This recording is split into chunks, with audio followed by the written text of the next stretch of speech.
So, question, I want to give you an example. Okay. I remember my son used to do wrestling in high Okay. school, Right. and I used to go to every match and watch him, and he used to take video Okay. of his matches. Yeah. And when he started his first year of wrestling, we went to high school, and he lost the first match, and then he came back to the podium, and I had recorded it.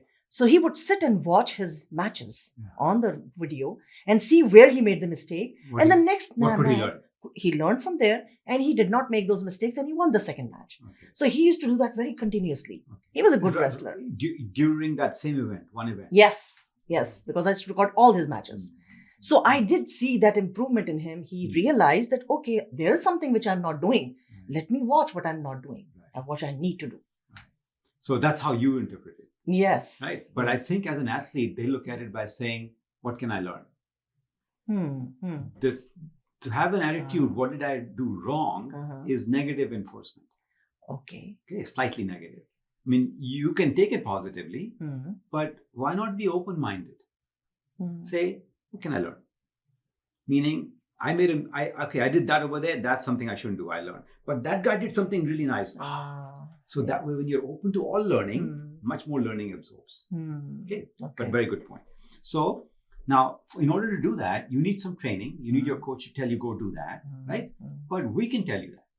Go do it, right? And even if there's no recording, right, you can just have saying that person did that, I did this, that was my not, I could have responded differently, better, perhaps. Let me try a different approach, because when I then did this next 5 things happened, which was not my intention. Or you can ask the person, I did this, and then you did that, and therefore you won.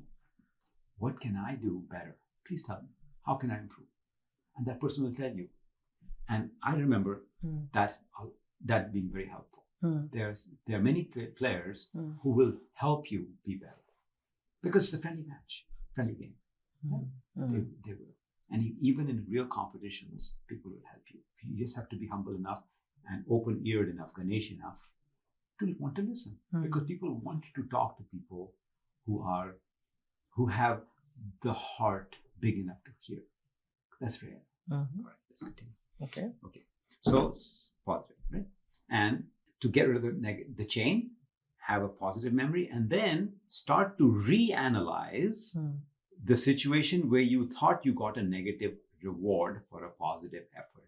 And when you reanalyze it, your analysis has to now result in that it was a loss, or the reward was negative, right?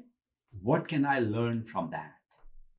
That's how you convert something negative to positive, by having a net learning that comes out of that particular reprocessing of that event that you're afraid of. You're afraid, there's this fear that I put effort and I don't get the reward, right? Because it actually happened to you. So you need to do a little second analysis. Okay, so it's called a second analysis, meaning that you reprocess that event and come up with a different conclusion than you had at the time that you first processed that memory. Did you hear me? Reprocessing? Yeah. You have to relive that memory and say, what can I learn from that? As if with an open heart, open mind, rather than with a prejudice. And relive your previous conclusion. So basically, the way your brain records events is it records the event and it records the commentary of your emotional mind separately. Your brain is way superior than you. It's smart. And the way it accesses the event memory is through the emotional index. This memory has a fast access index, which is emotional. And because we access it from this memory, we think it's the emotion that I'm remembering. No, the emotion is the index. And if you just stay with it a tiny bit longer in that emotional index and go into the actual memory part, you'll find you left the emotion aside and you moved into the event memory. Can I give you an example? So you will understand what I'm saying is true. I'll tell you. Many times you'll be in a conversation and somebody will say, oh, remember on that day, on that party, on that event that happened, and that person was wearing a blue something, and this person was wearing, and you're like, what? And then and the menu was so and so. And you go, what? I don't remember any. I don't remember anything. What are you talking about? Man, you have a really good memory. And then you remember, because they keep talking a little bit more, that one of the clothing or one of the food items was really stood out. Either very tasty or terrible. Stood out. And you then all of a sudden, that emotion of that food or that clothing comes alive in your brain. Okay. And at that moment, you go, yeah, and I remember.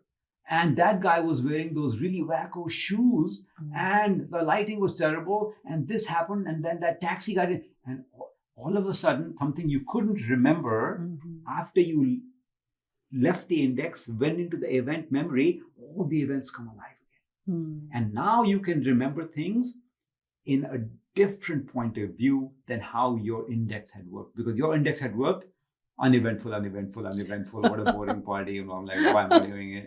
And yeah, and that food smelled, or that one dish was tasty. True. But that's all you remember. Yes. But once you left this, everything comes alive. That's how you know your memory is double memory. You know it's true.